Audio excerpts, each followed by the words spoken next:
ఏ విషయమైనా దేవుడు మనకి ఇచ్చిన దాన్ని బట్టి 3 విషయాలు గుర్తుపెట్టుకోండి.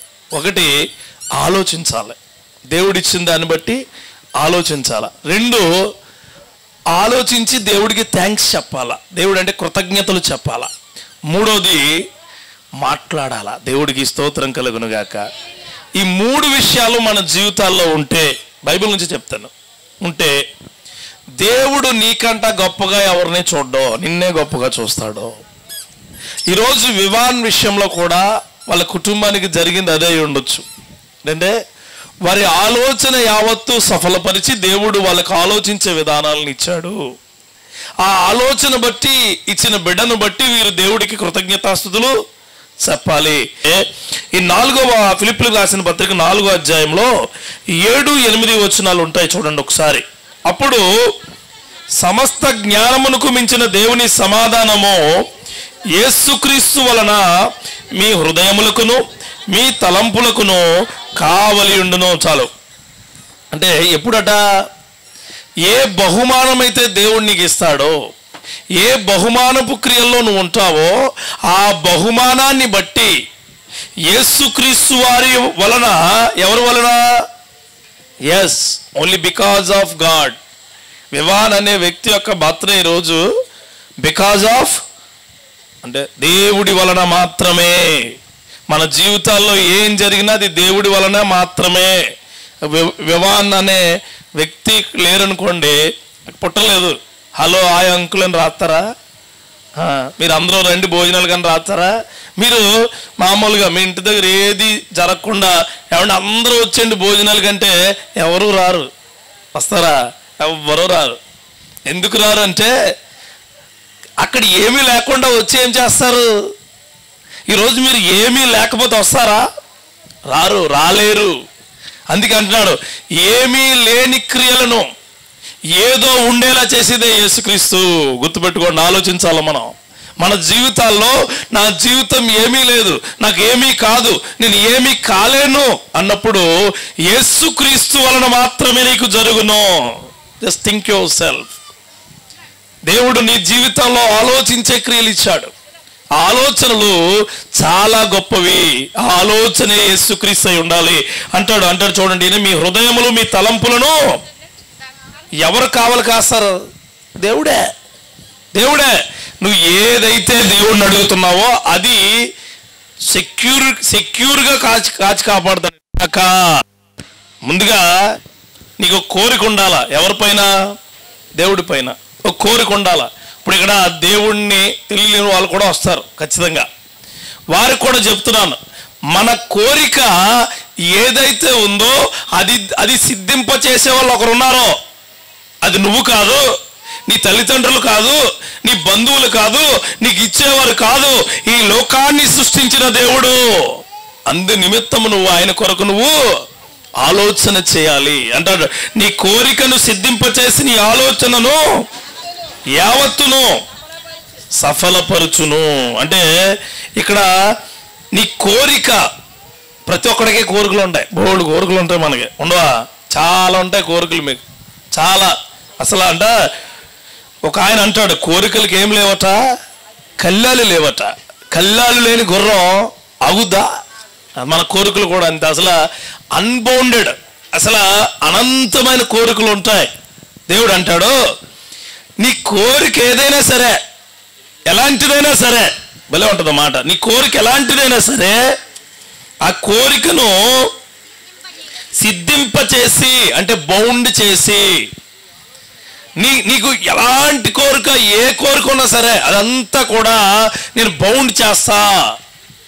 చిన్నపిల్లలు చూడండి, ఆడుకునేటప్పుడు వీడు కూడా ఇప్పుడు బర్త్డే చేసుకున్న బుడ్డోడు కూడా వాళ్ళ అమ్మ బొమ్మలన్నీ తెచ్చి ఒక కవర్లోంచి అక్కడ వేస్తుంది. ఆడేం చేస్తాడు, అన్నీ మీ బొమ్మలన్నీ అలా చిక్కి చేసేస్తే మళ్ళా ఆవిడొచ్చి ఏం చేస్తుంది, అన్నీ సర్దిస్తుంది, మళ్ళా చిక్కి చేస్తాడు.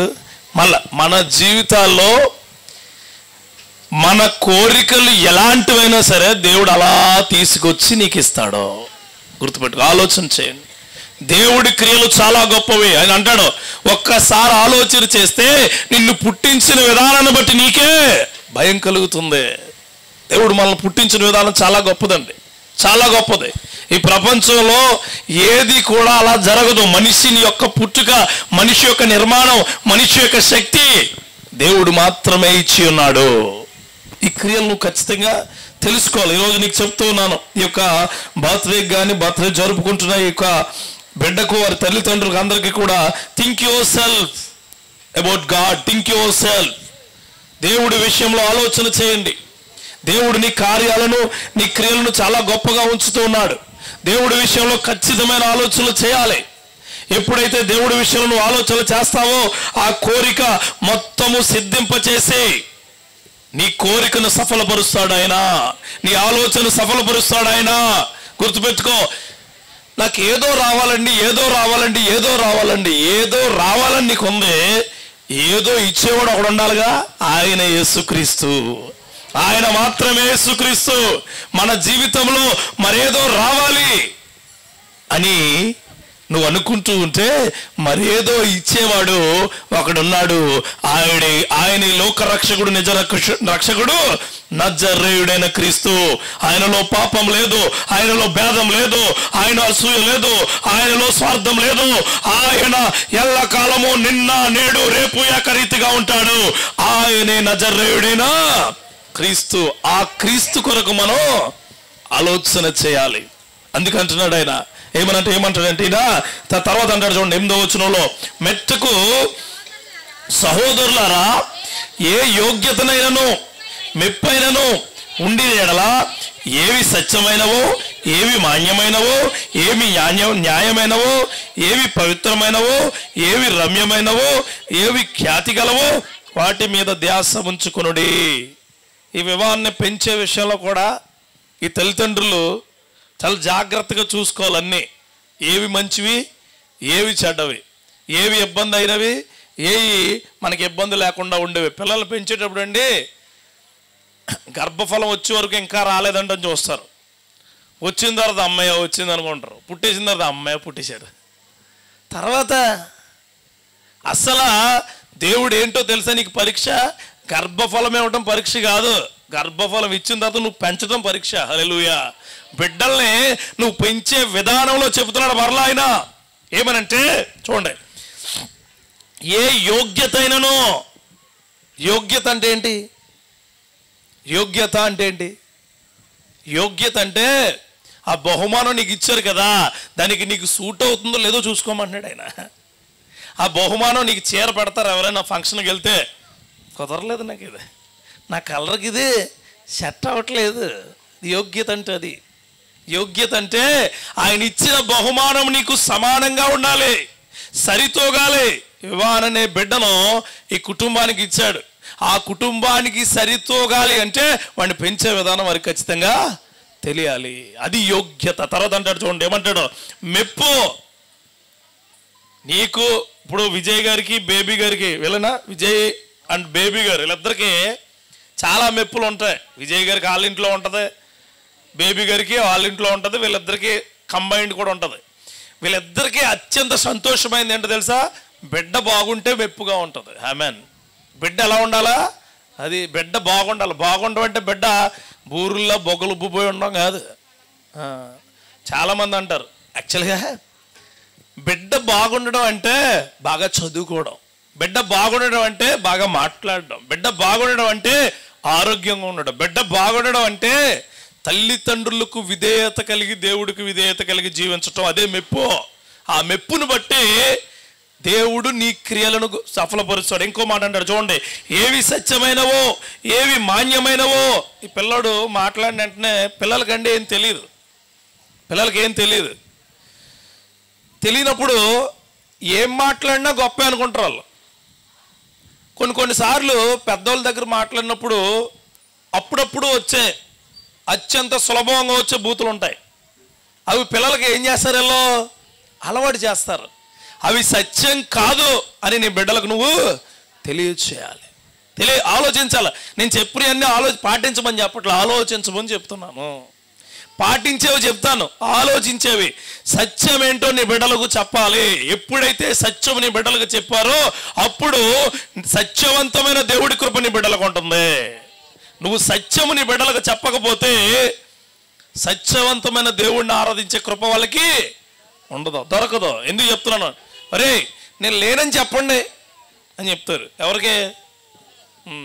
ఈడేం చెప్తాడు తెలుసా? స్కూల్కి వెళ్ళి, డాడీ నేను చాలా బాగా రాశాను, ఎగ్జామ్ రిపోర్ట్ వచ్చిన తర్వాత బాగా రాశాను, పెన్ను సరిగా రాయలేదు డాడీ. అంటే నీ హృదయంలో రాసుకున్నావు, పుస్తకం మీద రాయలేదు నువ్వు. సత్యం నీ బిడ్డలకు నువ్వు ఏదైతే విత్తుతావో అదే కోస్తారు, గుర్తుపెట్టుకోండి. నీ బిడ్డలకు ఏదైతే నువ్వు నేర్పుతావో అదే మళ్ళా నీ కళ్ళు నేర్పుతారో. బిడ్డలకు సత్యమైనవి నేర్పాల. తర్వాత ఇంకో మాట ఉంటా చూడు, ఏవి మాన్యమైనవో. మాన్యము అంటే నీకు అలవాటుగా ఉండేవి, దగ్గరగా ఉండేవి, నీకు యాక్సెసిబిలిటీగా ఉండేవి. మాన్యం అంటే నిన్నే అమ్మ నాన్నగా చూడాలాడు. నీ తల్లిదండ్రులే నీ బిడ్డలు గొప్పగా చూడాలి. అలా చూడకుండా అందరూ సమానమే, నువ్వు సమానమే అంటారు కొంతమంది. మాన్యము అంటే నువ్వు గొప్పవాడువు అని గుర్తించటం. తర్వాత ఇంకో మాట ఉంటుంది, కిందకి వెళ్ళని చూడండి. ఏవి న్యాయమైనవో. ఇద్దరు బిడ్డలని అన్నాను నేను. ఎప్పుడు కూడా బిడ్డలనే నువ్వు గొప్ప నువ్వు తక్కువ అని చూడమాకండి. ఇప్పుడు ఆడపిల్ల మగపిల్లలా, మగపిల్లడు కదా ఆడి జాగ్రత్త అనే మాట బిడ్డల దగ్గర రాకూడదు. ఒరే ఆడపిల్ల కదా అని తక్కువగా చూడదు. ఇద్దరికి గొప్ప కృప ఇచ్చాడు దేవుడు. ఎస్తేరు తక్కువ. అసలు ఎస్తేరు ఏ ప్రవక్త చేయలేని సాహసం చేసింది. ఆమెన్. ఎస్తేరమ్మా ఏ ప్రవక్త అసలు దానియేలా లేకపోతే ఏసేబా వాళ్ళకంటే గొప్ప చేసింది. సింగిల్గా వెళ్ళింది ఆవిడ. సింగిల్గా ఎక్కడికి? బానిసగా చూస్తున్న రాజు యొక్క అంతరంగిక క్రియల్లోకి వెళ్ళింది. హల్లెలూయా. అందుకే బిడ్డల్ని ఆడపిల్ల మగపిల్లడని చూడమాకండి. మనం చూస్తున్నాం. ఎందుకంటాడు? న్యాయమైనవి నీ బిడ్డలకు నేర్పాలి. న్యాయమైనవి నువ్వు నేర్పితే న్యాయవంతుడు నీ ఎడల తీర్పు తీరుస్తాడు. ఆలోచన చెయ్యి. న్యాయమైనది నీ బిడ్డలకు నేర్పితే, మళ్ళా చెప్తున్నాను, న్యాయవంతుడు తీర్పు తీరుస్తాడు. తర్వాత ఇంకో మాట ఉంటుంది చూడండి, ఏవి పవిత్రమైనవో. పవిత్రం అంటే ఏంటి? దేవుడి కన్నా పవిత్రుడి లోకంలో ఎవరు లేరు. దేవుడు తప్ప ఇంకెవ్వరు లేరని చెప్పాలి నువ్వు నీ పిల్లలకి.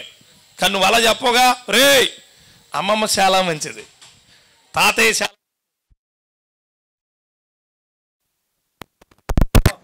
నల్లగా ఉన్నాయని చెత్తగా ఉండవు. ఏవి రమ్యమైనవో నువ్వు చెప్పాలి. తర్వాత ఇంకో మాట అంటాడు చూడండి, ఏవి ఖ్యాతి గలవో. ఖ్యాతి అంటే ఏంటి? పేరు ప్రతిష్ట. ఈ లోకంలో యేసుక్రీస్తు వారి కంట గొప్ప పేరు ఈ లోకంలో లేదో. అంతే. అప్పుడు నువ్వు బిడ్డలకు చెప్పాలా, యేసుక్రీస్తు వారి అంత ఖ్యాతి నీకు రావాలని చెప్పాలి పిల్లలకి. ఆ క్రియలు రావాలి. ఇవన్నీ ఆలోచనలు, నేను చెప్పే ఆలోచనలు మీకు నీ పిల్లల విషయంలో ఆలోచనలో. నువ్వేమంటావు తెలుసా నీ పిల్లలే? రే ఆడికిలో తయారవు నువ్వు. ఎవరికిలాగా? ఎవడో ఉంటాడు అక్కడ. అదే మీ మామగారు నీకు ఇష్టం లేదనుకో, కోళ్ళంట సేమ్ మీ తాత పోలికలే. అదే మంచిగా ఉన్నాయనుకోండి, మంచిగా ఉంటే వాళ్ళ తాత పోలికలు. అంటే నువ్వు నీ బిడ్డలకి ఏం చెప్తున్నావు? ఏ ఖ్యాతి నువ్వు చెబుతున్నావు? అందుకే దేవుడు ఖచ్చితంగా చెప్తున్నాడు, ఈ విషయాలన్నిట్లో నీ ఆలోచన ఉంటే నీ ఆలోచన యావత్తు సఫలపరుస్తాడు దేవుడు. హల్లెలూయా. నీ బిడ్డలకు మంచి ఆలోచనలు, మంచి ఖ్యాతి, మంచి యోగ్యత, మంచి నాణ్యము, మంచి క్రియలు యేసుక్రీస్తు నామములో చేయనుగాక. ఖచ్చితంగా బిడ్డలు పెంచడం అంటే చిన్న విషయం కాదండి. పంట వేసి ఆ పంటను రైతు ఎలా కాపాడుకుంటాడో నీ బిడ్డలను కూడా యవ్వన దశ దాటే వరకు అలా కాపాడుకోవాలి. గుర్తుపెట్టుకోండి, చాలా కష్టం. పిల్లలు ఏ పెంచుకు తినేస్తున్నారని అంటారు. కాదా, పిల్లలను నువ్వు పెంచుకునే విధానం బాగుంటే అది తినేసేది కూడా బాగుంటుంది. దేవుడికి స్తోత్రం. నిజంగానే నీ బిడ్డలు అంటారు చాలామంది, ఇద్దరితో వేగలేకపోతున్నాను. నేను ఏపుకు తినేయటమే బాగుంటుంది. నీ బిడ్డల్ని ఈ సమయంలో నువ్వు ఏగలేకపోతున్నాననే మాట రేపు నువ్వు ముదసలు అయిన తర్వాత వాళ్ళు అంటారు నేనేమని, సంపుకు తినేస్తున్నారా బాబు, ట్యాబ్లెట్లనే. రోజు ఆశపాట్లు అంటుంది, రోజు మోకాళ్ళ నొప్పులు అంటుంది, రోజు ఆ కూర బాగోలేదంటుంది. ఈ కూర నువ్వు అన్నావు ఆ టైంలో ఏమని, అమ్మా ఈ కూర బాగోలేదు నేను తిన్నా వచ్చి అంటే వెంటనే ఆమ్లెట్ వచ్చేది. అమ్మ అది బాగోలేదంటే పెరుగు వచ్చేది. అమ్మ నా ఒంట్లో బాగోలేదంటే సంకెక్కేవాడు. అమ్మ ఇబ్బందిగా ఉందంటే నిన్ను అమ్మ ఏది కావాలో బొజ్జగించి చేసేదన్నీ. మరి నువ్వు ఇక్కడ విత్తింది బాగుందనుకో, అక్కడ పంట కూడా చాలా బాగుంటుంది. నువ్వు విత్తే బాగోలేదు. అందుకే అంటున్నాను, ఆలోచన చేయండి. దేవుడి క్రియలతో ఆలోచన చేయండి. ఏవి న్యాయమైనవి, ఏవి ఖ్యాతి గలవి, ఏవి గొప్పవి, ఏవి శ్రేష్టమైనవి, ఏవి రమ్యమైనవి నీ బిడ్డలకు నేర్పించాలి. నేర్పిస్తే అప్పుడు నీ ఆలోచనను ఆయన ఏం చేస్తాడో, నీ కోరికను సిద్ధింపచేసి ఆలోచనను సఫలపరుస్తాడు. సఫలపరచడం అంటే గ్రాంట్ ఇస్తాడు నీకు. చూసుకో, శాంక్షన్ అంటాడు. శాంక్షన్ అనే కృప దేవుడికి ఇచ్చునుగాక. రెండోది, సరే అండి మేము ఆలోచన ఇచ్చాడు, మాకు ఆలోచిస్తాం, ఇప్పుడు ఏం చేయాలి? శాంక్షన్ ఇచ్చాడు కైనా, ఇప్పుడు ఏం చేయాలంటే అది పట్టుకుని పరిగెట్టేయకూడదు. ప్రభువా నీకు వందనాలయా, నీకు మాత్రమే వందనాలు. ఇదిగో నాకు ఇచ్చిన ఈ క్రియను బట్టి, ఇదిగో నాకు ఇచ్చిన పేరును బట్టి, ఇదిగో నాకు ఇచ్చిన కుమారుని బట్టి, ఇదిగో నాకు ఇచ్చిన బిడ్డలను బట్టి, ఇదిగో నాకు ఇచ్చిన ప్రతి క్రియలను బట్టి నీకు వందనాలు ఆయన అంటాడు. చూడండి, కొద్ది పైకి వెళ్దాం. చూడండి 6వ వచనం చదవండి. దేని గూర్చి చింతపడకుడు గాని ప్రతి విషయంలో ప్రార్థనా విజ్ఞాపనల చేత కృతజ్ఞతాపూర్వకంగా మీ విన్నపములు దేవుడికి తెలియచేయండి. దేనికి చింతముడు నీకు ఇచ్చింది ఒక్కొక్కసారి నీకు నచ్చకపోవచ్చు, నువ్వు వెంటనే అనకూడదు. దేవుడు కృతజ్ఞతలు చెప్పాలా. చూడండి, మగ పిల్లోడు పుడతాడు అనుకున్నాం, ఆడపిల్ల పుట్టేసింది. దాంట్లో ఎంత ఆ యొక్క, నేను వెళ్తూ ఉంటాను హాస్పిటల్కి, పాస్టర్ గారు మగపిల్లోడు అనుకున్నామండి, ఆశతో ఆడపిల్ల పుట్టేసింది. ఎంత తేలికంటే మాట, చింతపడొద్దు అంటున్నాడు దేవుడు. చింతపడొద్దు అంటున్నాడు. ఏదైతే నీకు దేవుడిచ్చాడో అది శ్రేష్టమైనది, ఏదైతే నీకు దేవుడిచ్చాడో అది శక్తివంతమైనది, ఏదైతే నీకు దేవుడిచ్చాడో అది కృతజ్ఞతలు చెప్పగలిగినటువంటిది. అందుకే దేనికోసము చింతపడొద్దు. నీకు ఇచ్చిన ప్రతి విధానాల్లో ప్రార్థనతో కృతజ్ఞతాస్తుతులు చెల్లించండి. ఎవరికి? Thank you, thank you. మన ఇంటికి చుట్టాలు వస్తారు. చుట్టాలు వచ్చినప్పుడు పాతకాలంలో పప్పల పొట్లాలు పట్టుకొచ్చేవారు. అదేనా? నీకు నచ్చినా నచ్చకపోయినా అమ్మ నాన్న ఏం చెప్పమంటారంటే థ్యాంక్ యూ. అంటే తేలేదనుకోండి, పెద్దగా నీకేముండదు, తెచ్చారుగా ఏదో ఒకటి. అప్పుడు తెచ్చిన తర్వాత నువ్వు తీసి చూసుకుంటావు, అబ్బారే నేను అది అడిగాను కానీ ఇది ఇచ్చారు. దేవుడు కూడా అలా చేస్తాడు. దేవుడు కూడా నీ జీవితంలో అలాగే చేస్తాడు. ఆ క్రియలు దేవుడు ఖచ్చితంగా నీకు ఇస్తాడు. అందుకే అంటాడు ఆయన 44వ కీర్తన 8లో, 44వ కీర్తన 8వ మాట, దినమెల్లా మేము దేవుని యందు అతిశయపడుచున్నాము, నీ నామమును బట్టి మేము నిత్యము కృతజ్ఞతాస్తుతులు చెల్లించుచున్నాము. రోజు ఏం చేస్తున్నాడంటే ఈయన, రోజు నా దేవుడు, నా దేవుడు, నా దేవుడు, నా దేవుడు. ఎందుకు అంటున్నాడంటే ఆయన ఇచ్చింది చాలా గొప్పది, ఆయన నాకు ఇచ్చింది చాలా. దినమెల్లా దేవుడి కొరకు అతిశయపడే కృప మనకు కావాలా. రెండోది, first think about God's blessing. రెండోది, thank about God's blessing. Hallelujah. Thanks చెప్పాలి దేవుడికి. థ్యాంక్స్. మంచినీళ్ళు ఇస్తే థ్యాంక్స్ చెప్తావు, పెన్ ఇస్తే థ్యాంక్స్ చెప్తావు, పుస్తకం ఇస్తే థ్యాంక్స్ చెప్తావు, ఎవరైనా తోడు చొక్కిస్తే థ్యాంక్స్ చెప్తావు, అన్నీ చెప్తాను. కానీ దేవుడు నీకు ఏమి ఇచ్చినా ఏమంటావు తెలుసు, పెదవి అంతనే ఇసిరేస్తావు. ఇదే ఇదే ఇదేంటి, ఇంకేం కావాలి నీకు, ఇంకేం కావాలా? ఒక 1/2 కేజీ బంగారం ఇస్తే ఇదా అంటావు. అప్పుడు కూడా 50 కేజీలు బంగారం ఇచ్చావు ఇంకో, దానికి ఎంత ఉండిపోతావు. నీకు ఏది మోయగలదో అదే ఇస్తాడు దేవుడు. నువ్వు ఏదైతే హ్యాండిల్ చేయగలదో అదే. చిన్నపిల్లడికి చిన్నప్పుడు 3 చక్రాలు దొల్లించుకుంటే బండి ఇస్తారు. ఎందుకు? అదే హ్యాండిల్ చేయగలుగుతాడు. బుల్లెట్ ఇచ్చారు అనుకోండి, ఏమైద్ది? అది ఇన్ని హ్యాండిల్ చేద్ది. ఏది కావాలో నీకు అది ఇస్తాడు దేవుడు. నీకు ఏది ఇచ్చాడో దాన్ని బట్టి దేవుడికి కృతజ్ఞత. ఈ తల్లిదండ్రులు కూడా వివాహాన్ని బట్టి దేవుడికి కృతజ్ఞతాస్తుతులు చెప్పే కృప దేవుడిచ్చునుగాక. ఖచ్చితంగా ఇవాళ చూసినప్పుడల్లా దినమెల్లా అతిశయపడాలా. నా దేవుడిచ్చిన బిడ్డ, నా దేవుడిచ్చిన కృప, నా దేవుడిచ్చిన శక్తి. నీ బిడ్డలకు కూడా చెప్తున్నాను, నీ బిడ్డలు నీ కళ్ళు ఎదురున్నారు, కన్ను వంకరగా ఉంది, కాలు వంకరగా ఉంది, నల్లగా ఉన్నాడు, ఏం పట్టించుకోమాకండి. నీకు దేవుడిచ్చిన కృపది. హల్లెలూయా. ఆ కృపనే దేవుడు నీకు ఇచ్చిన యావత్తును కృతజ్ఞతలు స్తుతులు చెప్పే విధంగా ఉంచుతాడు. అందుకే దినమెల్లా నేను అతిశయపడుతున్నాను. ఎందుకు? కృతజ్ఞతాస్తుతులు చెప్పడానికి. అబ్రహాము సారాకి ఇస్సాకు ఇచ్చాడు దేవుడు. ఇచ్చిన వెంటనే దేవుడు ఏమన్నాడు తెలుసా? ఓయ్, నువ్వు అర్జెంటుగా తీసుకుని పైకి రా. ఎక్కడికి? పర్వతం మీదకి రా అంటే ఎందుకు? బలి ఇవ్వాలి. చక్కగా పేర్చి ఇచ్చి అప్పుడు కృతజ్ఞత స్తుతులు చెల్లిస్తాడు దేవుడికి. ప్రభువా, అప్పుడు దేవుడు ఏమన్నాడు తెలుసా? ఆగబ్రామా, నీకు ఏదైతే నేను ఇచ్చానో అది నాకు ఇవ్వడానికి సిద్ధమయ్యావు కదా, అందుకని నువ్వు నాకు చాలా నచ్చావు అని పక్కకు చూశాడు. అక్కడ ఏదో ఆల్టర్నేట్ అరేంజ్ చేశాడు, కిందకు వచ్చాడు. ఆ ఇస్సాకును దేవుడు పనిలో, ప్రయత్నాల్లో, క్రియల్లో, కృపలో అన్ని విధాలుగా దీవించి ఆశీర్వదించాడు. హల్లెలూయా. అందుకే అబ్రహాము ప్రతిసారి దేవుడికి ఏం చెప్తూ ఉన్నాడో? కృతజ్ఞతాస్తుతులు చెల్లిస్తూనే ఉన్నాడు. దేవుడికి అత్యంత ఇష్టమైన ఏంటో తెలుసా? పళ్ళు బలహారాలు కాదు, కృతజ్ఞతాస్తుతులు. థ్యాంక్స్ చెప్పడం అంటే చాలా ఇష్టమైన నువ్వు అది ఆయన నమ్మిన ప్రజలు థ్యాంక్స్ చెప్పడం అంటే చాలా ఇష్టం. అమ్మాయినా సరే ఇంట్లో నీకు మంచి కర్రీ ఉండదు, థ్యాంక్స్ మమ్మీ అని చెప్పండి, చెప్పు, శుభ్రంగా తినేస్తావు. ఇంకా లేదా?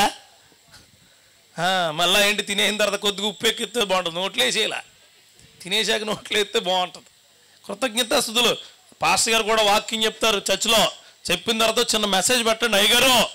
ఎవరైనా పెడతారా? పెట్టాలి. పెట్టరు. మీరు చెప్పేవారు నా కోసమే. మరి నీ కోసం చెప్పబోతే గేదెల కోసం కుక్కల కోసం చెప్తాడేటి? చెప్తాడా? దేవుడు నీ కోసమే చెప్పమన్నాడు బ్రహ్మం నుంచి. నీ కోసం చెప్తున్నాడు కాబట్టి నీ జీవితం నీకు తెలుస్తుంది. అప్పుడు దాన్ని బట్టి కృతజ్ఞతాస్తుతులు దేవుడికి చెప్పి ఓ పాస్టర్ గారికి చిన్న మెసేజ్ పెట్టాలా, అయ్యా ఈరోజు నా కోసమే మాట్లాడారు, థ్యాంక్ యూ అని చెప్పాలా. లేకపోతే నీ జీవితం ఎప్పటికీ, మీరు హాస్పిటల్కి వెళ్తారు ఏదో కడుపులో కంతుందని, డాక్టర్ అంటాడు టెస్ట్ చేసి కంతుందంటాడు, ఉందా? నువ్వు దరిద్రుడివి, వెళ్ళిపోతుందని నన్ను వెళ్ళిపోయావు అనుకో, కంతే అలా కొట్టదు, పోతావు. అర్థమైంది నేను చెప్పింది? అలాగా ఉండ. థ్యాంక్ యూ అండి, థ్యాంక్ యూ. మీరు ఎప్పుడు చేస్తారు ఆపరేషన్? ఈరోజు చేస్తాను రా. ఓకే, ఆపరేషన్ చేశారు, కంతి తీశారు, ఇంటికి వచ్చారు, ఆయన ఎక్కడైనా కనిపించారు, ఆయనకి స్వీట్ బాక్స్ పట్టుకెళ్ళి వెళ్ళి థ్యాంక్ యూ డాక్టర్ గారు. కంతి తీసాడు ఆయన. అందుకు నీ సేవకుడు నీ జీవితంలో ఉన్న పాపపు క్రియలు తొలగించడానికి కొన్ని క్రియలు చెప్తున్నాడు. హల్లెలూయా. దాని నిమిత్తం దేవుడు కృతజ్ఞతాస్తుతులు చెప్పి థ్యాంక్స్ చెప్పడం చాలు. Next week block buster message ఉంటుంది మీకు. హల్లెలూయా. నిజంగా ఒక చిన్న మెసేజ్ నీ పాస్టర్ గారికి, అన్న ఈరోజు దేవుడు నాతోనే మాట్లాడి నీ ద్వారా అని పెట్టండి. పెట్టరు ఎప్పుడైనా? పెట్టండి, ఖచ్చితంగా పెట్టాలి. ఎందుకు పెట్టరు మీరు? పెట్టరు. నా కోసమే మన సూసైడ్ అని చెప్పి సూసైడ్ చెప్పేస్తాడు. సూసైడ్ చెప్పడు రాష్ట్ర గారు అనుకున్నా. ఇంకోటి మళ్ళీ చెప్తున్నారు భలేగా, ఎవరో చెప్పారు కాబట్టి ఈయన చెప్పాడు. ఎవరితో అది? అసలు ఎంత స్పష్టంగా ఉంటాయంటే మీ మాటలో. కృతజ్ఞతాస్తుతులు అంటే, అయ్యా నువ్వు చేసిన దాన్ని బట్టి నాకు వందనాలు, నువ్వు మాట్లాడిన దాన్ని బట్టి నీకు వందనాలు, నువ్వు ఇచ్చిన దాన్ని బట్టి నీకు వందనాలు, ప్రభువా నువ్వు నిలబెట్టిన దాన్ని బట్టి నీకు వందనాలు. ఈరోజు ఈ కుటుంబం ఎందుకు అందరిని ఎలా పిలిచి చెప్తుందంటే, వివాహాన్ని ఇచ్చిన కృప. హల్లెలూయా. వివాహాన్ని ఇక్కడ బర్త్డే చేసుకుని ఈ యొక్క బర్త్డేలో మన అందరినీ ఇచ్చిన కృపను బట్టి దేవుడు కృతజ్ఞతాస్తుతులు చెల్లించాలి. హల్లెలూయా. దేవుడు నామములో చెబుతున్నాను, మళ్ళా చెప్తున్నాను, థ్యాంక్స్ చెప్పేవాడు అంటే దేవుడికి చాలా ఇష్టం. బీ థ్యాంక్ఫుల్ టు గాడ్, అంతే. Be thankful. చూడండి, ఇప్పుడు తమ్ముడు ఫొటోస్ తీస్తున్నాడుగా, తమ్ముడిని అందరూ మెచ్చుకుంటారు. ఇప్పుడు ఎందుకు తెలుసా? అందరికీ కొడతా ఉంటాడు కాబట్టి. ఫోటో వచ్చినప్పుడు చాలా బాగా తీసాడండి, ఎంత మంచోడు అనుకున్నాను నేను. ఎలా తీస్తాను? నువ్వు కళ్ళు ఆర్పినప్పుడు తీసాడు అనుకోండి, ఆడి చెప్పాలిగాడు చెప్పలేదు, కొట్టేస్తున్నాడు అంతే. మనుషులు అలాగ ఉంటారు. అదేదో చెప్తున్నా, ఆ మాట అంటలేదు నేను. మనుషులు అలా ఉంటారు. కానీ ఆ దేవుడు నీకు ఏది బాగుంటుందో అది క్లిక్ చేసేస్తాడు. హల్లెలూయా. ఏది బాగుంటుందో అది ఫ్రేమ్లో పెట్టేస్తాడో, నువ్వు ఎలా ఉండాలో, ఏ విధంగా బ్రతకాలో, ఏ విధంగా వెళ్ళాలో, నీ జీవితం ఏమై ఉండాలో అని ఓ ఫ్రేమ్ చేసి లామినేషన్ చేసేస్తాడు. ఆమేన్. ఆ లామినేషనే విమానం. హల్లెలూయా. దాన్ని బట్టి కుటుంబం కృతజ్ఞతాస్తుతులు చెప్పాలి దేవుడికి. అర్థమైందా? To be thankful to God. First think చేయండి, దేవుడు నీకు ఏమి ఇస్తున్నాడు, దేవుడు నీకు ఎలా ఇస్తాడు, దేవుడు ఏమై ఇస్తాడు, దేవుడు ఎందుకు ఇస్తాడని థింక్ చేస్తే, దేవుడు ఎట్లాంటి ఇస్తున్నాడని నువ్వు థింక్ చేస్తే, అప్పుడు దేవుడికి థ్యాంక్స్ చెప్పే స్టెప్ ఇస్తాడు. హల్లెలూయా. థ్యాంక్ యూ, థ్యాంక్ యూ ప్రభువా, థ్యాంక్ యూ సేవకా, థ్యాంక్ యూ సహోదరి, thank you father, mother, thank you అని చెప్పబడే కృప దేవుడికి ఇస్తాడు. థ్యాంక్ యూ చెప్పడం చాలా గొప్పదండి. నువ్వు చెప్పవది. సారీ ఎన్నిసార్లు అంటే చెప్తావు కానీ థ్యాంక్స్ చెప్పవు నువ్వు. అదే కదా, మనుషుల దగ్గర సారీ మాత్రం బోల్డా చెప్పేస్తారు అందరికీ. ఎందుకు? సారీ చెప్పారంటే వాడి దగ్గర నీకు ఏదో కావాలా. థ్యాంక్స్ చెప్తే మళ్ళీ నేను ఏదో అడుగుతాడు. థ్యాంక్స్ చెప్పేవాడు దేవుడికి చాలా చాలా చాలా ఇష్టం. చూసా, అబ్రహాం థ్యాంక్స్ చెప్పాడు, మోషే థ్యాంక్స్ చెప్పాడు, యేసేపు థ్యాంక్స్ చెప్పాడు, దానియేలు థ్యాంక్స్ చెప్పాడు, దావీదు థ్యాంక్స్ చెప్పాడు. చూపించండి మరి ప్రార్థన చేయడమే థ్యాంక్స్ చెప్పడం అంటే. చూపించండి. ముమ్మారు ప్రార్థన చేశారంటే ఎవరైనా భక్తుడు ముమ్మారు పొద్దుట మధ్యాహ్నం సాయంత్రం అవతలోడు తిడుతున్నా సరే ఆ విండో దగ్గరికి వెళ్ళి యెరూషలేము వైపు చేతులు ఎత్తి ప్రభువా, అదే థ్యాంక్స్ చెప్పడం. ఆ థ్యాంక్స్ చెప్పే కృప కావాలి. వివాహాల తల్లిదండ్రులు కూడా దేవుడి నామంలో థ్యాంక్స్ చెప్పే కృప దేవుడు. Choice in God. టాక్ అంటే స్పీక్ అవుట్. దేవుడి విషయంలో ఆలోచించారు, దేవుడి విషయంలో థ్యాంక్స్ చెప్పారు. మూడోది, దేవుడి విషయాలను మాట్లాడండి. హల్లెలూయా. మాట్లాడడం అంటే కార్డు ఇచ్చారు కదా అన్నగారు ఇందాక, ఆ కార్డే మాట్లాడడం. ఆ కార్డు ఏంటి? హలో అంకుల్ అండ్ ఆంటీ మాట్లాడుతున్నాడు మనోడు. అడిగొచ్చా మాటలు రావు, కానీ దేవుడి క్రియలను చెప్పాలి. నా బిడ్డ బర్త్డేకి దేవుడు నాకు ఇచ్చిన గొప్ప ఆనందం, దేవుడు నాకు ఇచ్చిన గొప్ప స్వాస్థ్యం, దేవుడు నాకు ఇచ్చిన గొప్ప వంశక్రియ అని హాయ్ అంకుల్ అండ్ ఆంటీ. నా కేక్ కట్ చేస్తారండి, మీరు అందరూ రావాలండి, మీరుంటే బాగుంటుందండి. దేవుడి క్రియలు కూడా అలా చెప్పాలి. నువ్వు నా జీవితంలో ఇవి చేశారండి, అవి నాకు ఇస్తున్నాడండి అంటే అంటాడు. చూడండి ఏమని, సకల జనులకు తెలియచేయుడి. అందరికీ చెప్పమంటాడు ఆయన. ఏ ఆనందాన్ని? దేవుడు నీకు ఇచ్చిన ఆనందాన్ని. ఏ ఆనందాన్ని? దేవుడు నీకు ఇచ్చిన సంతోష క్రియలను అందరితో పంచుకో. ఎగ్జామ్ పాస్ అయ్యింది, హలో అమ్మమ్మ ఫస్ట్ వచ్చేసింది మరి నాకు. హలో ఫ్రెండ్, ఫస్ట్ నాకు తెలుసా, నీకే చెప్తున్నాను ఫస్ట్ నేను. ఏ ఫ్రెండా? ఏ ఫ్రెండ్ అయితే ఫ్రెండా అడిగి. హలో, నీకు తెలుసా రోడ్డు మీద కూడా ఎవడు వెళ్ళడా? 31st నైట్ అయితే ఇంకా దారుణం. ఇంకా auto driver, lorry driver happy new year ఎవడెవడో తెల్దా. అంత ఆనందం ఏంటో తెలియదు ఆ రోజు. మరి నాకు నీ బట్టలు మారు, నీ జీవితం మారు, ఏం మారదు, కానీ హ్యాపీ న్యూ ఇయర్ పెద్ద పెద్ద ఫోటోలు వేస్తారు ఇంటి ముందు.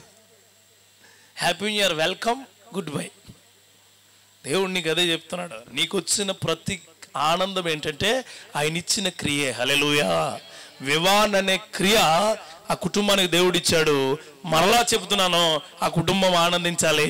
మరలా చెప్తున్నాను, ఈ క్రియలు జనులకు తెలియచేయాలి. జనులకు తెలియజేసే క్రియ, జనులకు తెలియజేసే కాపుదల దేవుడు శక్తివంతంగా ఇచ్చునుగాక. ఆయన ఇంకో మాట అంటున్నాడు. అదంటూ ప్రభు అట ఎక్కడ ఉన్నాడట? దగ్గరలో ఉన్నాడు. అన్నగారు నాకు ఫోన్ చేశారు, 3 నిమిషాలు అయితే మీ ముందు ఉంటానండి అన్నాను. దగ్గరగా ఉన్నాను నేను, సమీపంగా. అలా కాకుండా రాజమండ్రిలో ఉండి అన్నా 3 గంటలు అయితే నీ దగ్గర అన్నాడు. ఏమంటాడా? 3 గంటల మొత్తం సర్దీసి వెళ్ళిపోతారు బాబా అని ఆయన నన్ను అనలేక, సరేనండి సరే. ప్రభు అట మీకు సమీపంగా ఉన్నాడట. Very near to you. ఎందుకో తెలుసా? నీ ఆనందం చూడడానికి. ఎందుకో తెలుసా? నీ క్రియలు చూడడానికి. ఎందుకో తెలుసా? నిన్ను గొప్ప చేయడానికి. ఇంకా ప్రభువుని తెలుసుకొని వారు ఉంటే వారికి చెబుతూ ఉన్నాను, ప్రభువు నీ సమీపంగా ఉన్నాడు, నీ కొరకు ఉన్నాడు, నీ కొరకు మాత్రమే ఉన్నాడు. హల్లెలూయా. నీ క్రియలను, నీ కోరికలను, నీ ఆలోచనలను, నీకున్న ప్రతి పరిస్థితులను సరిదిద్దడానికి, నిన్ను గొప్ప చేయడానికి నీకు సమీపంగా ఉన్న యేసుక్రీస్తు చెబుతూ ఉన్నాడు, ఇదిగో నా మాట నువ్వు వింటావా? ఒకవేళ వింటాను అంటే నువ్వు కూడా చెప్పాలి. ఏమని? సమీపంగా ఉన్న దేవునికి మహిమ కలుగును గాక. ఆమేన్. చూడండి ఇంకొక మాట, యెషయా ప్రవక్త అంటాడు 44వ అధ్యాయము 8వ వచనంలో,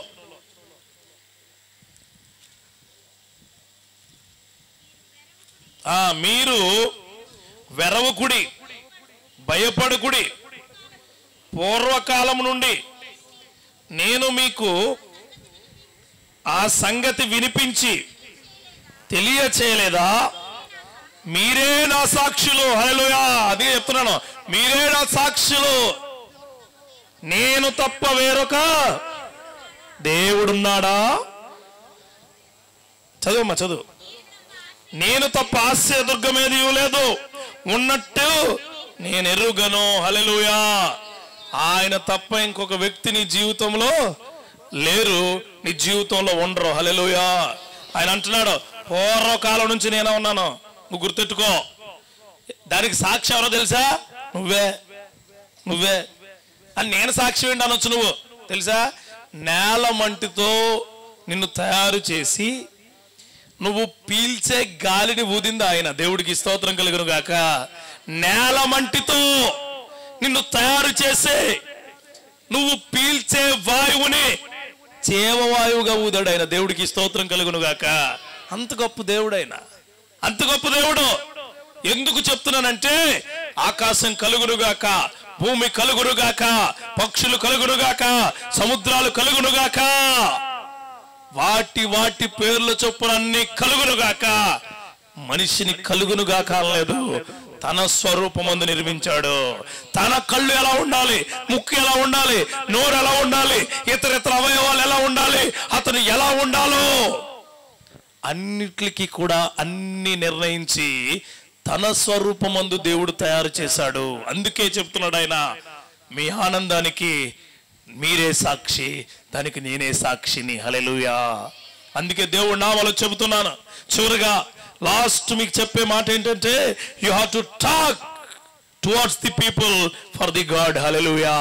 దేవుడి యొక్క క్రియలను బట్టి, దేవుడి కాపుదలను బట్టి, దేవుడు నీకు ఇచ్చిన అత్యద్భుతమైన శక్తివంతమైన ఆలోచనలను బట్టి దేవుడి కొరకు జనులతో మాట్లాడు, వెళ్ళి మాట్లాడు. నా దేవుడు ఈ కార్యాలు చేశాడని. వీళ్ళు కూడా ఈరోజు మీటింగ్ పెట్టుకుని ప్రార్థన పెట్టుకున్నారు. ప్రార్థన అంటే ఏంటి? వారి ఇంట్లో చేసిన కార్యాలు అందరికీ చెప్పడం. హల్లెలూయా. పూర్వకాలం నుంచి అదే ఉంది, ఆ కార్యాలు ఉన్నాయి. ఆ కార్యాలు చాలా గొప్పవి.